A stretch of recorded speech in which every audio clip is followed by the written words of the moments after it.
maior mercado do mundo, maior classe de ativos do mundo. A gente tem quase 400 trilhões de dólares envolvidos na classe de ativo imóveis, né? Mercado imobiliário, porque tudo é mercado imobiliário. Até aquela ação da farmacêutica lá, né? Que está na bolsa, é uma fábrica que produz alguma coisa que está num terreno que quando falir alguma coisa, tô ali, é um terreno para alguma coisa também. Então, Verdade. no final do dia, tudo é mercado imobiliário, né?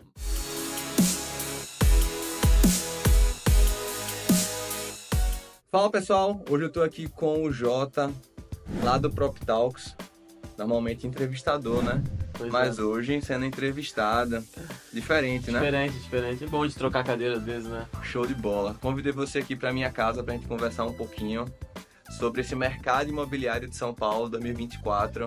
A gente tá quente aqui em dois sentidos literais. Janeiro, verão de São Paulo, calor da gota. Não imaginava que era mais calor do que Recife.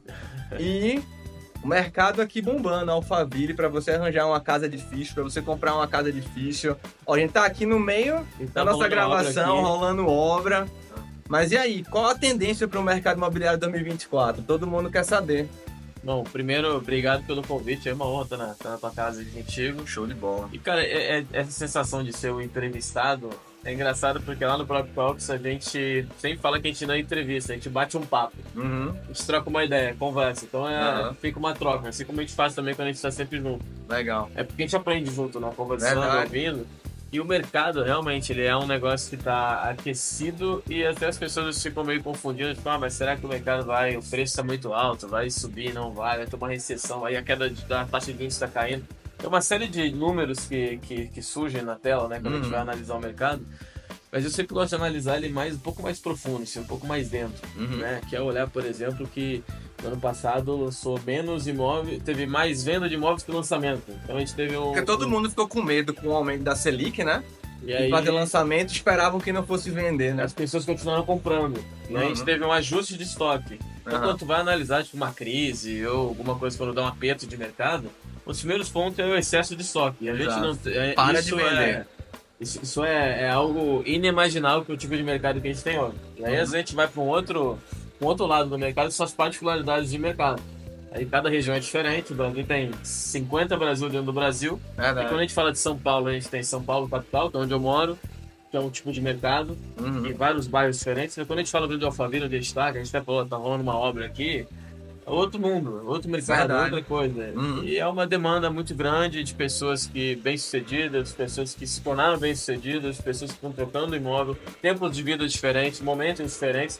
O mercado imobiliário é aquilo que a gente, né, quando conversa, assim, é a única certeza que a gente tem que as pessoas vão continuar morando sempre numa casa ao longo dos anos. O que eu costumo falar para as pessoas é que a nossa vida ela é pautada no mercado imobiliário.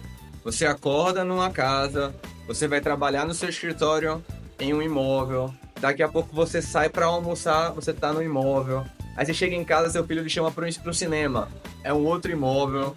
Então a vida do ser humano é pautada em função do mercado imobiliário, né? Mercado imobiliário. O maior mercado do mundo, maior classe de ativos do mundo, a gente tem quase 400 trilhões de dólares envolvidos na classe de ativo imóveis, né? Mercado imobiliário. Porque tudo é mercado imobiliário. Até aquela ação da farmacêutica lá, né, que está na bolsa, é uma fábrica que produz alguma coisa que está num terreno que quando falir alguma coisa, ali é um terreno para alguma coisa também. Então, Verdade. no final do dia, tudo é mercado imobiliário, né? Mas vamos agora nichar. A galera que acompanha a Minha Casa Financiada é uma galera que está focada em casas. Tá. Construir casas. E a gente tem uma tese aqui, que é a seguinte. O brasileiro não gosta de comprar casas iguais. Eu e o Vinícius, a gente estava em Orlando recentemente, até buscando. Vamos investir aqui, construir aqui. Mas não dá, é um cartel. As casas são todas iguais. Se você for querer construir uma casa personalizada, é mais caro do que comprar. Porque sai da linha de montagem do próprio incorporador, ele te cobra mais. Já começa daí, né? Mas no Brasil não, é diferente. No Brasil a gente tem um cenário onde as pessoas não querem casas iguais. Tu entrou aqui no meu condomínio, cada casa é uma casa.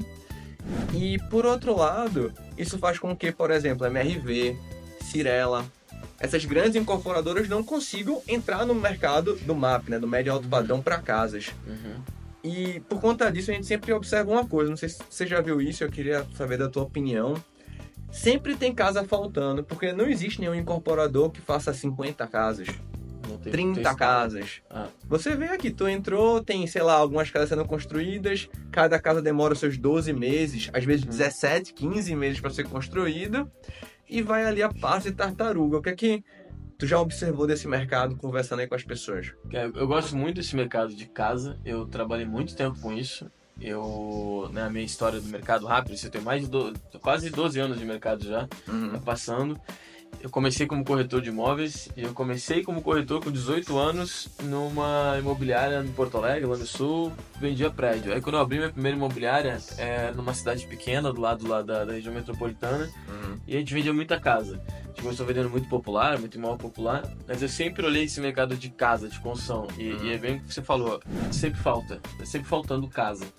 E o brasileiro, culturalmente, e assim, eu tô em São Paulo lá, né, trabalho com muita incorporadora lá da consultoria, que lança prédio, eu gosto muito, né, desse conceito de verticalização, mas no final do dia, algumas coisas são certezas, o brasileiro, ele gosta de casa, né? O ser humano, acho que em geral, se for perguntar pra uma pessoa que prefere ter um espaço de uma casa, pra estar num apartamento, quase que natural, vai preferir uma casa dependendo do seu momento de vida. Então, todo mundo, no final, em alguma etapa da sua vida, vai querer morar numa casa, né? Vai querer morar num condomínio, ou vai querer morar numa casa. E não tem escala no mercado de casa. Realmente, não tem escala. O maior construtor de casa, ele é muito pequeno. O mercado rural, em geral, você não tem muita escala, mas de casa, muito menos. Até porque também a gente não tem uma industrialização da casa também.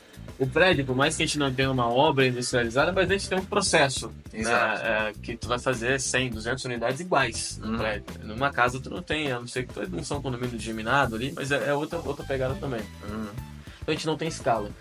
E uma outra coisa que estava acontecendo até pouco tempo, e aí vocês, por exemplo, começaram a mudar esse jogo, é que a gente, além de não ter escala, a gente não tinha muito profissionalismo nessa construção de casa. Os melhores terrenos, os melhores condomínios, como o mercado imobiliário é muito regional, ele está na mão do construtor regional. E esse construtor regional, às vezes, é um cara que teve uma grana e começou a construir, às vezes é um cara que recebeu uma herança. Vou construir ali, daí ele contrata uma equipe, monta aquela equipe para fazer essa construção. Ele nem pensa o que é que ele vai construir, né? O estudo daquela região, que tipo de casa. A gente tava brincando aqui quando tu chegou que, por exemplo, aqui em Alphaville o pessoal gosta muito de botar leão preto na frente da casa. E eu falando com o Vinícius ontem, né? Eu falei, ô Vinícius, mas se a gente vai construir uma casa em Alphaville, se as pessoas gostam de um leão preto, você tem que colocar um leão preto. Porque não é sobre você, é sobre as pessoas que vão vir a morar ali. E tem essa regionalização, então tu tem que conhecer o lugar que tu tá pra te construir. E aí isso tem duas coisas, né? A primeira é que aí é o regional que começa a construir e às vezes ele tá ali, né? Tem cidade grande e pequena, mas ele tá ali naquela região e não é muito profissional, porque ganhou um dinheiro, começou a construir, enfim, até às vezes o construtor ele tá fazendo aquele mesmo modelo. E aí o outro lado é que, cara, tem um espaço muito grande para te profissionalizar esse negócio. E o mercado imobiliário em geral, consultor, incorporador, corretor, a gente está passando por essa fase de profissionalização do mercado como um todo, né? Verdade. Tá entrando nesse Vem momento, se aproximando ao que as grandes incorporadoras fazem, né? Exatamente, porque o mercado, a gente tinha esse gap do mercado. O incorporador, o cara listado na bolsa, o cara grande, esse cara aqui ele é de um jeito, e o resto do mercado todo ali correndo atrás. Verdade. Hoje a gente tem o mercado quase que do mesmo nível. E isso daí é o que eu sempre falo, quando o mercado ele evolui, ele aumenta a demanda. Porque antes a gente tinha então esse consultor regional. Beleza, tu queria comprar uma casa, tu ia lá, olhava as casas prontas ou tu ia encomendar essa casa.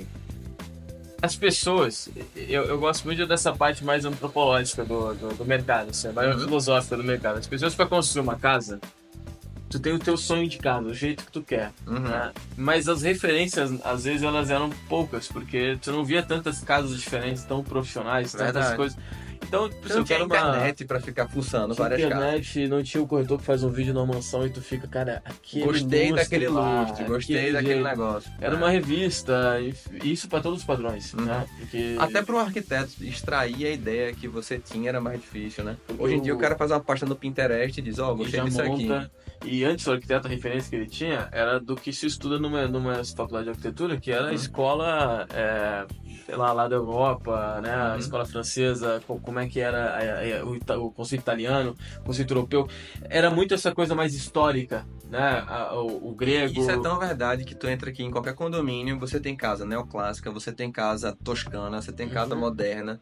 Cada um tem um, porque cada brasileiro tem um jeito e gosta de uma coisa. Puxando isso. Agora tu tem essas referências mais tropicalizadas, né? Mais tupiniquins, essas referências.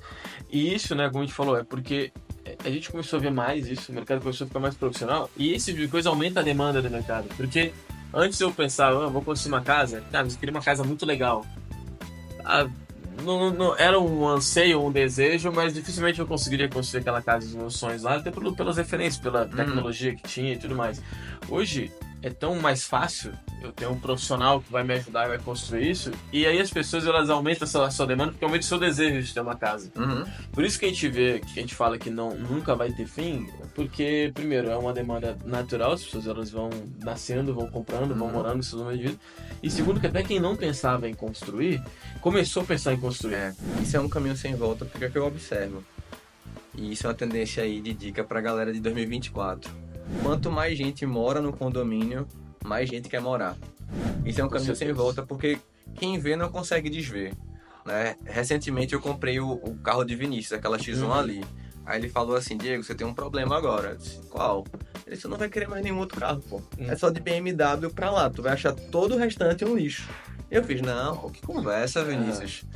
Mas realmente, depois que você tem algo muito bom, você prova um vinho muito bom, você toma um café muito bom, depois que você visita a casa de um amigo seu num condomínio como esse, seu filho tá brincando, joga bola, anda de bicicleta, você vai assim, pô, que sentido faz eu estar voltando para onde eu tava? Você pega aqui, por exemplo, esse condomínio, um dos mais caros aqui de Alphaville, o condomínio é R$1.500. Já tem tênis, beach tênis, natação, aula, colônia de férias. É um ecossistema todo aqui dentro. Aqui. Gigantesco, e você vai pagar num prédio em São Paulo mais de R$1.000 para não ter nada. Absolutamente um elevador velho e que não vai funcionar, que tu vai ter que subir de escada. Então, quando o cara observa isso, ele faz, caramba, né? Você vem aqui e você pensa, não, o cara que mora aqui é multimilionário. E muitas das vezes uma casa aqui é muito mais barata do que você mora lá num apartamento em São Paulo. Não é verdade? Então, assim, isso é um cenário que eu observo porque as pessoas começam a morar. Aí começam a convidar as pessoas para conhecer sua casa, para vir para um churrasco. Aí a pessoa começa a ver, a pessoa começa a idealizar aquilo. E ela começa a ver, eita, isso cabe no meu bolso. Eu pensava que só quem morava em casa era jogador de futebol. Não é verdade?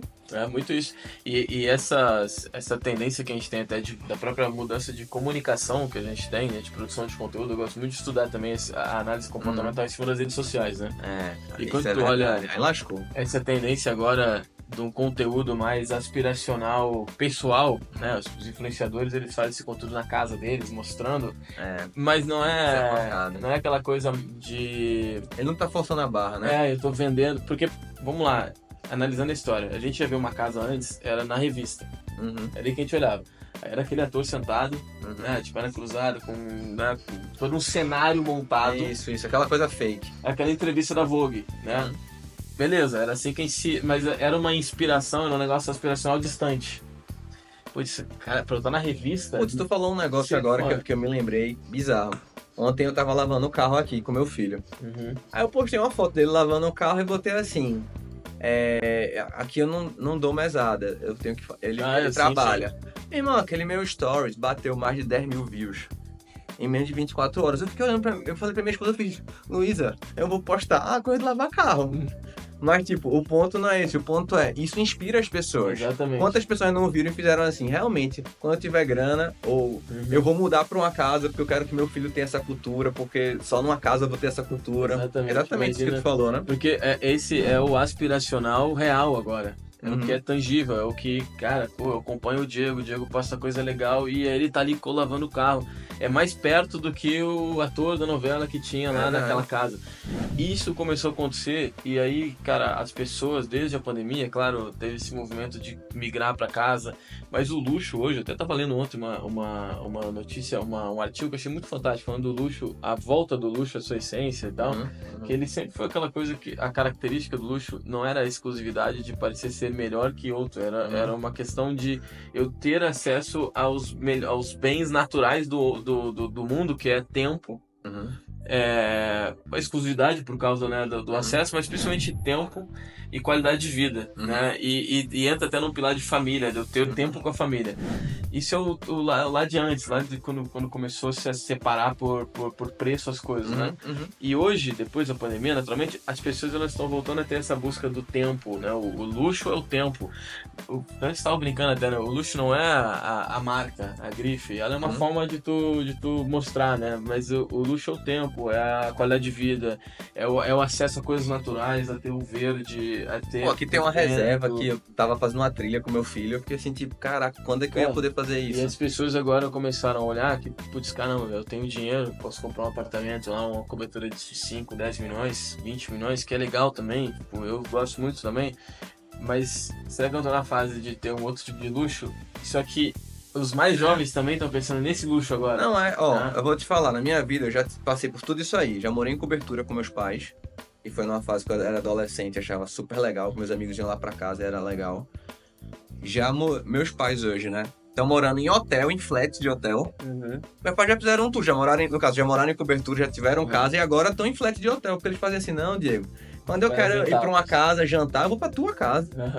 Tipo, eu não quero mais fazer jantar, não quero mais fazer nada. Eu quero... Aí eles moram no hotel, tem um personal, comem no hotel, tem gente que lava. Meu irmão, eles têm a vida dos sonhos na frente da praia. Então é isso também, o mercado imobiliário ele é cíclico. Totalmente. Porque a vida das pessoas são cíclicas. Quando eu casei com o Luiz, eu queria morar perto do CrossFit, na cidade, perto do meu trabalho. Agora eu tenho meu filho, eu quero morar na casa grande. Daqui a pouco meu filho sai de casa, eu faço, não, Luiz, vamos voltar para aquele apartamento pequeno, e aí alguém perto que tá da nessa cidade. fase vai vir para essa casa aqui, vai vir para casa que tu tá. Por isso ele é cíclico. É muito. E por isso que ele não para.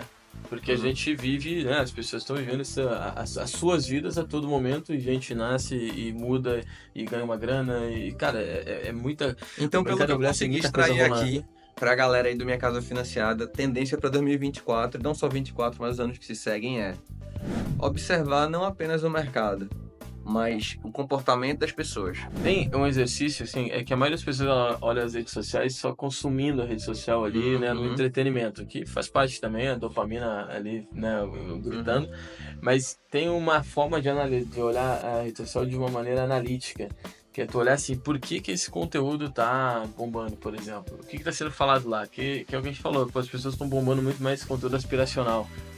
Pô, as pessoas estão se inspirando nisso, porque é mais tangível.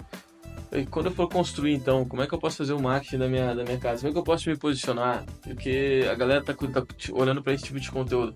Então dá pra gente extrair muito das tendências do que as redes sociais estão. As redes sociais, elas antecipam algumas tendências. Verdade. Então esse ano vai ser muito voltado para esse conteúdo mais aspiracional, real, como já tem sido, mas cada vez mais real mesmo. Aquela que tu puxa o telefone e faz o vídeo. Outra coisa também que é muito tendência pra galera aí do mercado financeiro que tá nos ouvindo é que também era difícil de construir antes por questão de dinheiro, né? A gente falou, as pessoas agora estão começando a construir. Uma das principais tendências pro mundo, assim, é a tecnologia e tudo mais começar a ajudar o acesso a crédito.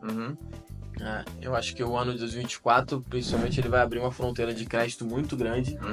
Só que não é aquele crédito tradicional do banco oferecendo crédito da Caixa, é um crédito mais alternativo que a gente diz. Aí pode entrar a tokenização, que é uma forma de crédito, pode entrar iniciativas como vocês têm, de ter o crowdfunding, ou o banco próprio, ou o fundo.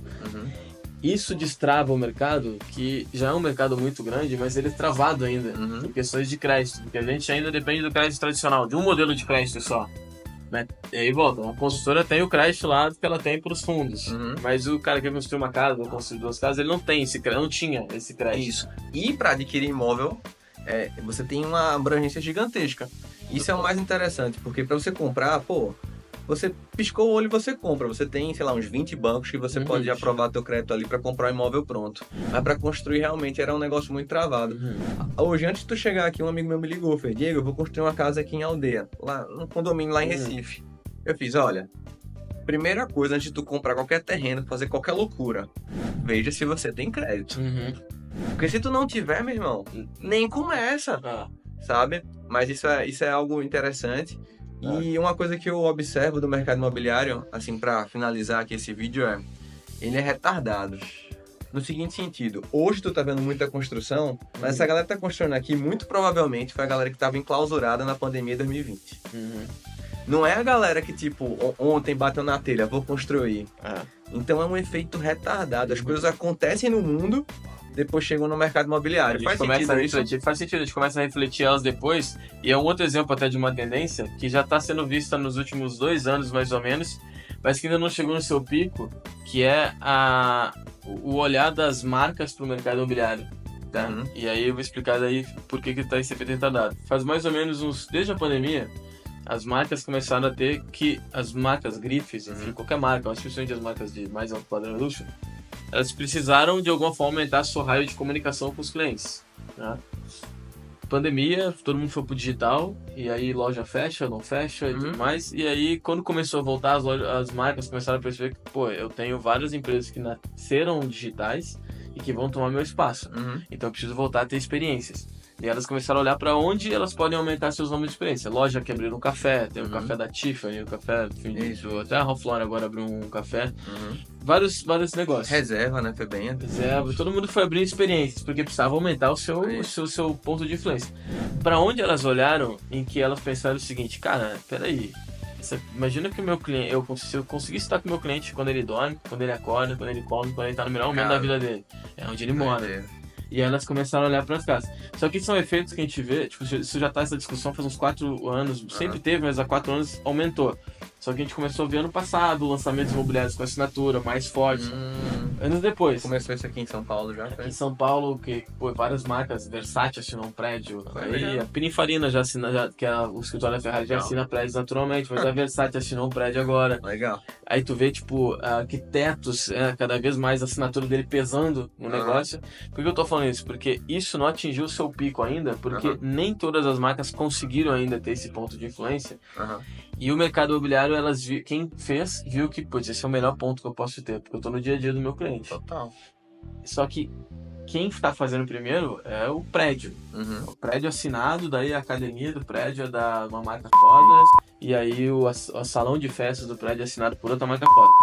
Só que, cara, as marcas também estão olhando para a unidade familiar individual. Exato. Que é para casa. Ela vem pro condomínio, né? Ela vem pro condomínio. Então é uma tendência também para você fala esse isso, próximos anos. Tu anda aqui no condomínio, é só BMW, Audi, Porsche. Tipo, pô, se você tem aqui, eu vendo todo dia, Audi, daqui a pouco minha cabeça tá, quero ter um Audi. Do nada, pô. Essa é a parada. Aí, por que isso é tendência? Porque pode um incorporador, e a gente já tá vendo cada vez mais pessoas assinadas, pode um incorporador olhar e dizer, eu vou construir minha casa, e a parte da sala dela vai ser Armani Casa, por exemplo. E aí você agrega um valor de uma casa que poderia estar valendo 10, ela tá valendo 11, 12, por pouco causa do que a gente dessa assinatura. Com o Real Estate Brasil. Real Estate Brasil. Então isso já está acontecendo, tá? Mas ainda não está no seu pico e nem chegou perto do seu pico, porque ainda tem um campo absurdamente forte para ser explorado, e esse match ele deu muito certo. Eu vou um exemplo, tem uma casa lá no Nordeste, que eu não lembro qual é o lugar, eu vi essa notícia, eu não me atentei muito, vou ler rápido, que a Zara, tá? A Zara tem a Zara Home, que é a linha de casa, que eles estão investindo muito agora nas lojas da Zara Home. A Zara fez uma parceria com um incorporador lá, que construiu, se não me engano, são 2 ou 3 casas para alugar, tá? São casas de ver. A Zara assina os móveis da casa do cara. Imagina o valor agregado que esse cara teve na casa. A Zara assina os móveis internos da casa. Pô, já tô imaginando você no Airbnb pesquisando a casa pra veranear, você, casa da Zara. Primeiro, pô. By Zara Home.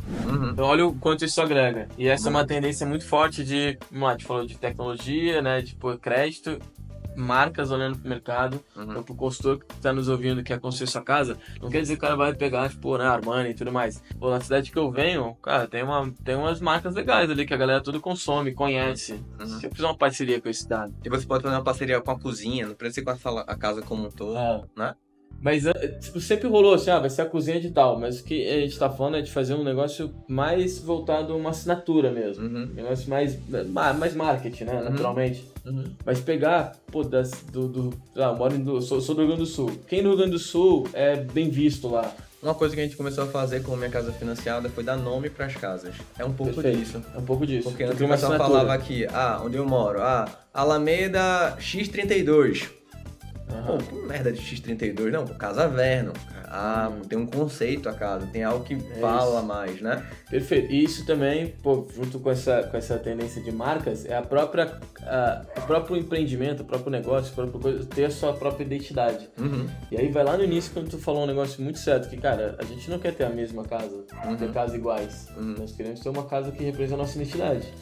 Se ela for comprada, alugada, se for, né, construída do zero, a gente quer ter a casa da nossa identidade. Mas um conceito que tu falou, que é uma coisa que o Vinícius bate muito, ele fala muito assim, Diego, as casas em Alphaville são feias. E eu quero ter as melhores casas onde eu for construir. E tem uma característica própria, por exemplo, as casas que a gente tá fazendo na Riviera, Vernon e Fazenda da Grama, elas, óbvio que cada uma é uma, mas ela tem uma, tipo, por exemplo, a gente gosta muito de madeira, ferro e vidro. Todas exploram muito esse elemento, todos os arquitetos usam muito disso, como se fosse assim, o The Real Estate Brasil faz casas desse estilo, a gente acha isso bonito, isso é a nossa marca, entendeu? Então acho que isso também faz parte da tendência, total, né? Você tem uma característica. Se tu olha uma bolsa, uma sacola agora, num tom laranja, tu vai olhar e dizer, pô, essa sacola da Hermès. É isso. Marcou com essa parada desse jeito. Isso é muito das marcas de luxo. Até que tu olha as marcas de luxo, elas não têm 30 anos, 50 anos, elas têm 100, 200 anos. É a casa, né? Um negócio que foi feito, construído há muito tempo, que foi marcando, foi criando essa marca. Então já fica a dica pra galera, tá preparando a apresentação ali da sua casa para vender, da sua incorporação. Traga um nome, traga uma identidade visual forte, traga um conceito e, se possível, a assinatura de algo ali da região. De alguém que seja conhecido na região, de alguma marca, de alguma coisa. Agora tá mais fácil de acessar crédito também, de tirar esse seu sonho de fazer uma casa mais fácil, mais rápido. Tem muita coisa legal rolando, né? Tipo, falar de tendência pra gente falar de várias tecnologias, mas eu acho que de maneira prática é entender essas coisas que vão dar resultado, né? E tá muito aberto. Sempre me fala assim, Jota, pô, quais são as maiores tecnologias que eu tenho que saber? Tem que saber de inteligência artificial, tem que saber... Óbvio que tem, naturalmente. O principal ponto é tu estar aberto a testar essas paradas. Né? Então não existe hoje, eu dizer assim, cara, faz isso, por exemplo, inteligência artificial. O cara testa essa parada. Testa esse negócio. Mas tudo que a gente falou aqui são coisas que já tem que ser feitas, já estão rolando agora, né? São tendências que já estão provadas. E por que não você já pegar o empreendimento que você está aí fazendo e adequar, né? Tem muita gente que está acompanhando a gente que já está fazendo uma casa, já está tirando uma casa do papel. Pô, pega essas dicas e já adequa. Se essa é casa X32, já coloca o nome, já propõe unidade visual. Sempre se espelha, pô. Pega a Cirela, é um excelente case. Vai lá, vê o material gráfico deles. Super material gráfico, super material de vídeo. A gente não precisa estar naquele padrão super high, mas você pode estar um degrau a menos, já vai ser a diferença absurda quando comparado a todos os outros da região, não é verdade? E a gente está falando de casas, né, acima de 1, 2 milhões, são casas que o detalhe vende. Com certeza. E é o que a gente estava falando até antes, né? Às vezes o próprio corretor de imóveis não sabe apresentar os detalhes. E às vezes o incorporador também não sabe passar os detalhes porque o próprio corretor não perguntou. Mas você que é um incorporador que está construindo uma casa... nossa função munir o corretor, não é a função do corretor. Às vezes ele passa despercebido, mas sempre até uma coisa que eu falo assim, se você puder, ou pessoalmente, ou quem, né, da tua equipe acompanhar, para poder dar esse peso de quem conhece, de quem fez, né? Quem fez conhece mais, né, naturalmente. Exato. E aí você vai dar detalhes muito ricos, e esse público ele gosta muito de detalhe, né? E até tem, por exemplo, uma tendência que é tendência há muitos anos já, e que parece que nunca vira, nunca vinga, mas cada vez mais é muito forte, que é tipo falar de sustentabilidade, né? Porque assim, se fala há muito tempo já de crise climática e tal, mas parece que nunca, tipo assim, né? E aí, o que tem que ser feito? Será que vende mais ou não vende menos se tu botar uma parede verde ou coisa assim? Só que eu vi uma pesquisa recente que mostrou o seguinte: as pessoas elas não estão pagando mais caro por algo que apresenta alguns itens sustentáveis, tá? Mas elas pagam menos, pagar. Mas elas veem um valor agregado muito maior. Então, na hora da dúvida, eu vou naquela. Então, por exemplo, tem 2 casas de 10 milhões, uma casa que tem alguma pegada... Energia solar, água de reuso, reaproveitamento de água. O uso do verde de forma não só estética, mas de forma... O telhado verde. Quando tu olha esses elementos aí, a pessoa, tu não vai dizer assim, eu tô cobrando 12 milhões por causa disso, mas dentro dos 12 milhões tem essa entrega também. Pois são coisas baratas.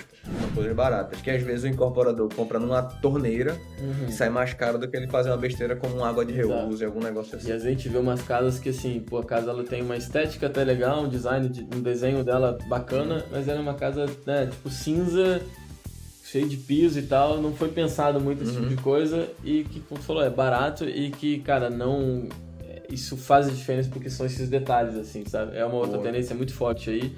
Olha aí, discussão. Foram dicas boas, então. Acho que agregou valor aí pra galera que tá acompanhando. Então, se você gostou, deixa seu like. Onde é que ele pode te achar também, Jota? Cara, acompanhar lá o Prop Talks, né? É Prop Talks. São conversas que nós temos, que a gente fala, são conversas que constroem, porque são conversas que a gente tem com várias pessoas que estão inovando no mercado imobiliário. Onde é que eu coloco pra ouvir no carro aqui Bota no Spotify e no YouTube.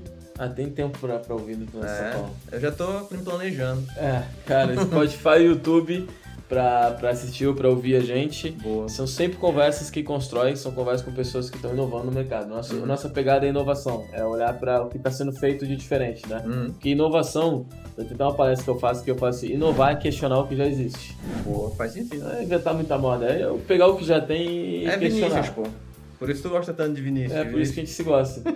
É o que a gente falou. Tudo que a gente falou agora de tendência, basicamente a gente pegou o que as pessoas já fazem. Exato. E tá olhando como é que tu faz melhor o diferente. E o bom do mercado imobiliário que eu acho é que ele é um mercado muito atrasado, muito retardado. Qualquer coisa que tu faz a mais é muito incrível, pô. E você olha pra outros mercados que a galera já tá voando. Eu costumo brincar isso com meus amigos. O cara, tipo, é médico, abre a cabeça dos outros. Eu fico, meu irmão, isso é muito difícil, pô. Se tu atuasse no meu mercado, tu era muito rico. Eu faço essa pira desse. Entendeu? Porque assim, é cada coisa que você vê de inteligência artificial, de programação, os caras num nível assim que você olha assim, pô, no mercado imobiliário, tu botou um óculos de realidade aumentada pro cara, o cara já tá, uau! Mas, pô, bicho, isso meu filho joga de videogame, pô. Né? Então, assim, é um mercado que não é difícil, mas como é interessante aí o que o Jota falou, e você às vezes tá no mercado de casa fica com preconceito, não, pô, vai ouvindo os outros mercados, vai ouvindo coisas paralelas, porque as boas ideias vem da junção de várias ideias medianas, ideias ruins e por aí vai. E tem uma coisa que eu vejo assim, tudo que acontece em outros mercados, ele vai acontecer de alguma forma no mercado imobiliário, vai impactar, direto ou indiretamente. Tudo que acontece no mercado de imóveis verticais, né, de lançamento de prédio, vai chegar no mercado de horizontal. Vai chegar. Com certeza os mercadinhos começaram em prédio e depois vieram para os condomínios de casa. Com certeza, com certeza. Faz sentido. Por exemplo, eu sou parceiro porque tem mais dinheiro, né? É um mercado muito pujante, né? Sim, com certeza. Eu sou parceiro da House. A House embarca a tecnologia para incorporadora. Vai chegar isso de alguma forma. Já tem conversas de condomínio residencial. Eu lembro, o Ale falou com a gente sobre isso. Então, vai chegar. Então, quando você escuta lá, às vezes é uma coisa, às vezes as pessoas falam assim, cara, eu vi um podcast de vocês lá do Prop Talks, uns negócios malucos que vão acontecer, não sei como. Cara, vai acontecer. Vai acontecer. Vai chegar em ti. Sempre chega. Show de e bola. no meu Instagram também, eu não faço muito conteúdo lá, mas eu vou começar a fazer. Depois de tomar muito puxão de orelha de várias gente, eu vou começar a fazer um pouco mais de conteúdo lá. É o J Baptista, lá. Então tem algumas coisas que eu tô me organizando. Esse ano vai ter conteúdo lá de inovação, de tendência, de umas coisas meio doidas também lá. Show de bola. E a gente vem com conteúdo novo também com o Jota, vai ter outras coisas novas aí em relação à comunidade. Então vai acompanhando, segue a gente, principalmente se você quer ser uma referência no local onde você tá. Forte abraço aí, galera. Valeu. Valeu, gente.